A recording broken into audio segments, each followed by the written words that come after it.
Welcome to the debate. Today, we are digging into, well, the bedrock of Near Eastern history to answer a question that sounds simple on the surface, but is actually a minefield of linguistics, archaeology, and theology. Before the rise of Islam in the 7th century, who or what was Allah? It's the ultimate puzzle, isn't it? For billions of people today, that name represents the singular, exclusive God of Islam. But when we look at the rocks in the Arabian desert, inscriptions carved centuries before the Prophet Muhammad was even born, we see that name staring right back at us. And that's the tension we're exploring. I'm here to argue that the archaeological record, specifically Sephithetic inscriptions and, the new 2025 findings, proves that Allah was already a distinct, concrete deity with a specific mythology long before Islam ever arrived. And I'm here to pump the brakes on that interpretation a little. While the word certainly existed, I'm going to argue the evidence points to Allah being a generic term, al-ilah, or the God, a kind of title used across a fluid polytheistic landscape, rather than the proper name of a specific unified cult figure. So the central question is Allah a title that became a name, or was he always a specific God who is simply widely recognized? Let's look at the evidence. I want to start with the sheer volume of the data because I think people underestimate it. We aren't talking about a handful of texts. We are talking about thousands of graffiti inscriptions in the basalt deserts of Jordan and Saudi Arabia, known as Sephitic. Right, but we should probably define what Sephitic actually is for the listener. These aren't, royal decrees carved on palaces or standardized religious texts. No, exactly. This is the Twitter of antiquity. These are nomads, shepherds, travelers scratching their names, their genealogies, and their prayers onto rocks from the 1st century BCE to the 4th century CE. It's raw, unfiltered data. And over again, in this massive data set, we find the invocation, Hulla, O Allah. But let's look at the linguistics of that invocation, because the devil is really in the grammar. In the Sephitic dialect, the definite article isn't al, like in Arabic, it's ha. So when they write Allah, it is literally the God. My argument is that when a nomad writes, "O God, grant me relief," they're using a common noun. It's like an American today saying, "Lord, give me strength." They aren't necessarily invoking a specific deity named Lord. They're invoking the concept of a high power. See, I think that strips the agency away from the writer. When you look at the petitions, they are incredibly specific. O Allah, grant booty. O Allah, save me from the Romans. You don't ask an abstract linguistic concept for booty. You ask a recognized agent of power. And we see this reinforced in the theophoric names found in the region. Theophoric meaning names that contain the name of a god, like Theodore in Greek or Daniel in Hebrew. Exactly. In the Nabatean kingdom which dominated this region, we see names like Abdullah, slave of Allah, or Haballah, beloved of Allah. If Allah was just a generic word for God, then naming your child slave of God in a society with 50 different gods is, well, it's incredibly confusing. It implies there is a specific figure called Allah that you are serving. If I say, I am the servant of the God, in a room full of idol worshippers, they are going to ask, which one? The fact that they didn't suggest Allah was a known quantity. I disagree that it's confusing. In fact, it might be diplomatic.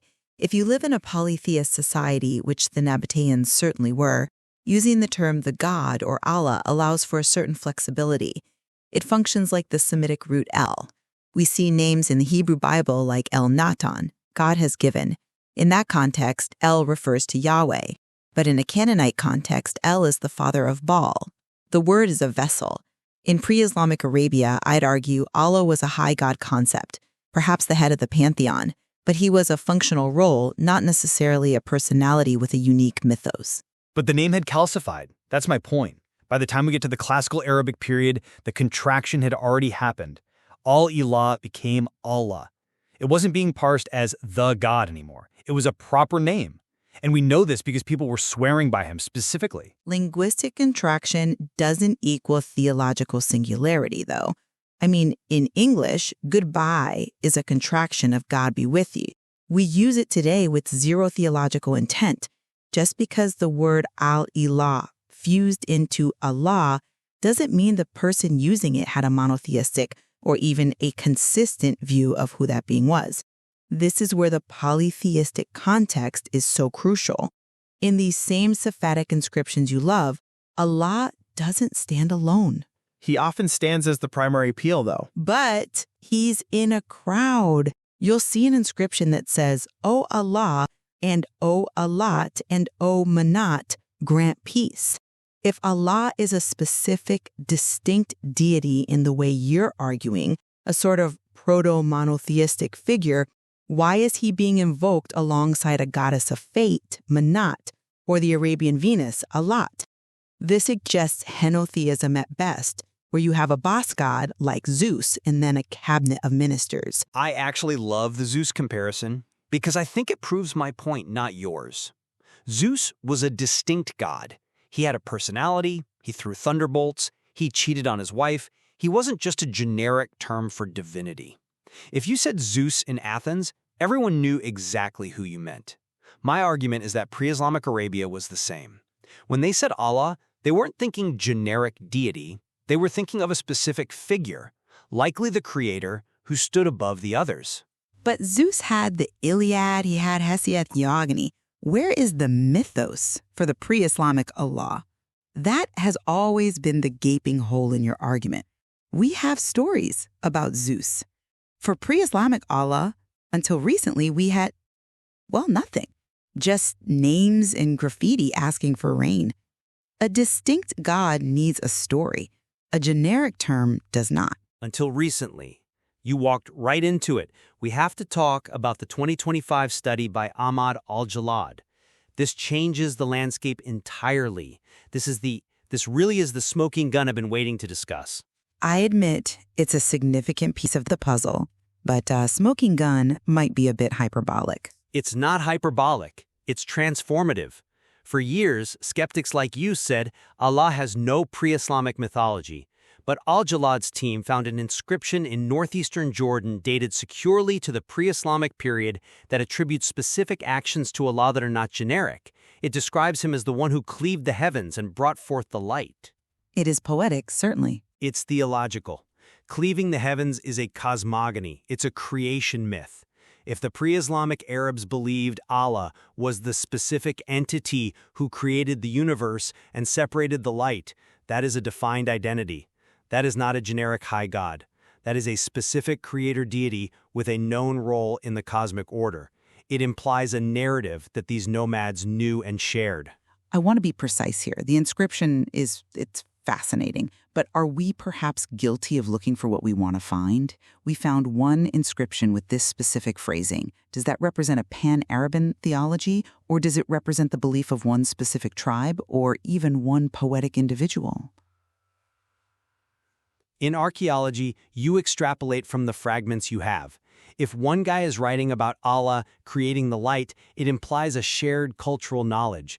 You don't write graffiti that no one else understands. It's a public act. Oris, it implies that this specific individual had been exposed to Jewish or Christian ideas. Remember, this region wasn't isolated. You had Jewish tribes in Khaybar. You had Christian monks in the desert. If a pagan Arab hears the Genesis story from a monk and then writes, Allah cleaved the heavens, is that proof of a distinct pagan Allah mythology? Or is it proof that Allah was simply the word Arabs used to translate the concept of the biblical God? That's the borrowing argument, and I think it sells the Arabs short. It assumes they were just theological sponges, soaking up whatever the neighbors said. But look at the phrasing in the inscription. It doesn't match the biblical text or the Aramaic Targums one-to-one. It uses native Arabic poetic forms. This suggests an indigenous belief system where Allah was the creator, even if he wasn't the only God they worshipped. It wasn't a translation, it was a native expression. I'm not saying they were just sponges. I'm saying the term was a linguistic bridge. This is evident in the Dumat al-Jundal inscription. This is later 548 CE, just a few decades before the Prophet's mission. It mentions Allah and the Lord, al-Arab, but the context is Christian. It includes a cross. Right, but that proves the name was the standard. It proves the name was fluid. If a Christian can use Allah to mean the Trinity, and a polytheist can use Allah to mean the head of the pantheon, and a Jew can use Allah to mean Yahweh, then Allah is not a distinct God with a single identity. It is a shared container. The definition of Allah depends entirely on the user, not on the word itself. You're arguing that the word defined the God. I'm arguing the user defined the word. But the attributes were converging. That's what the Al-Jalad study shows.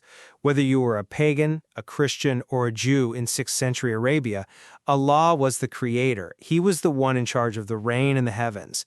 The disagreement wasn't about who he was, it was about who was standing next to him. And this leads us to the core of the historical transition: continuity versus transformation. This is really the heart of the matter. It is.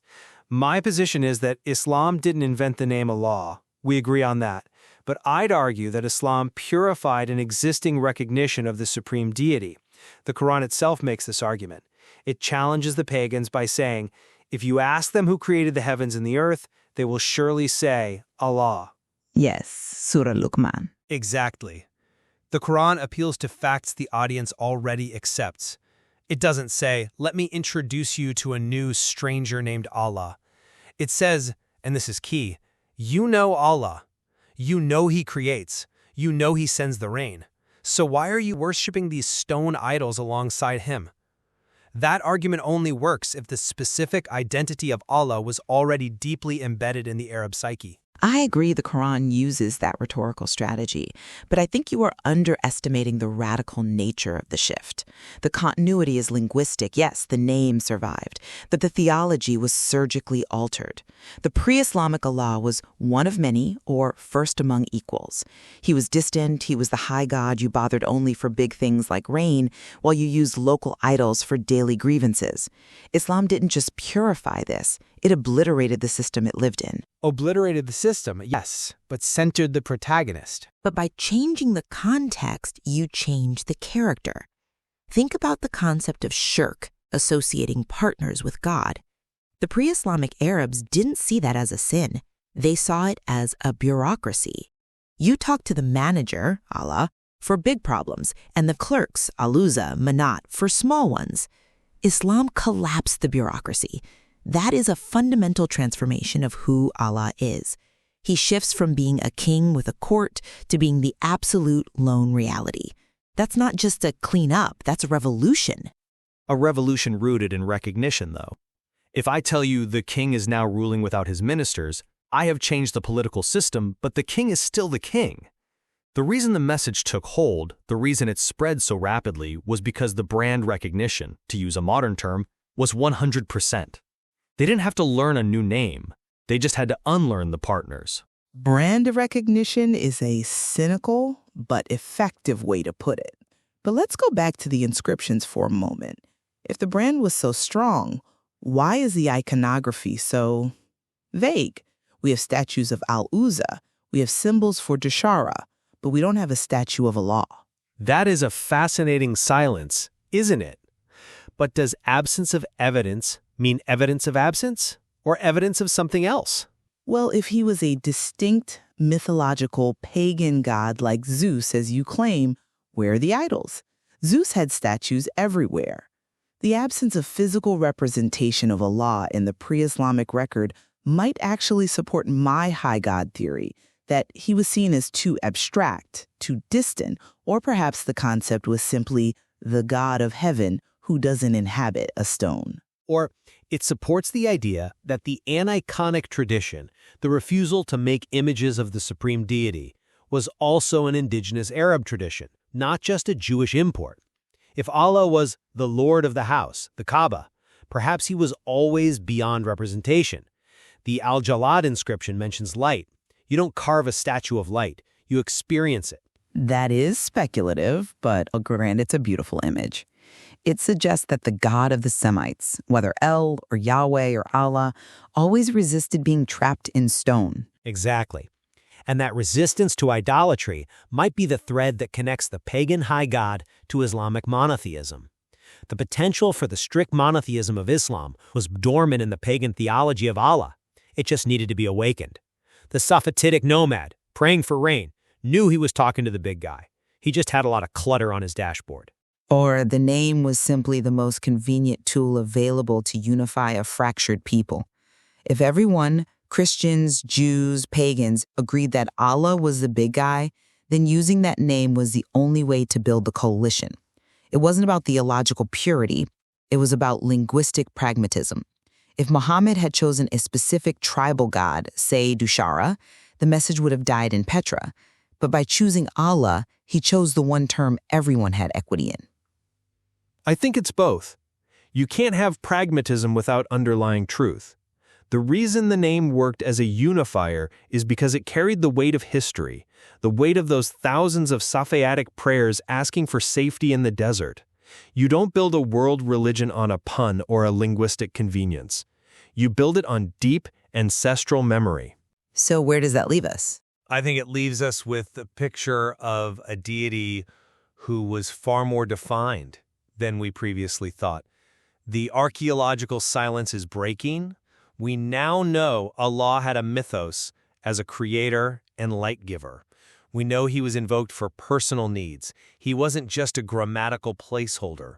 He was a god. And I would qualify that. We see a landscape where a shared Semitic term, al-Ilah, evolved into a name, yes, but it was a name that carried different meanings for different people until the 7th century standardized it.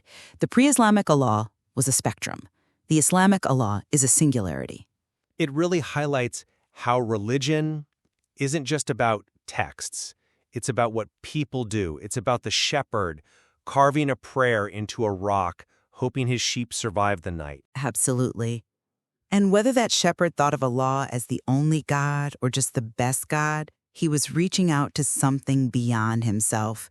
And the new discoveries in 2025 are just showing us how complex that reach really was. The sands are still shifting, and every new inscription forces us to rewrite the history books. And that is the best kind of history. Thank you for joining us on The Debate.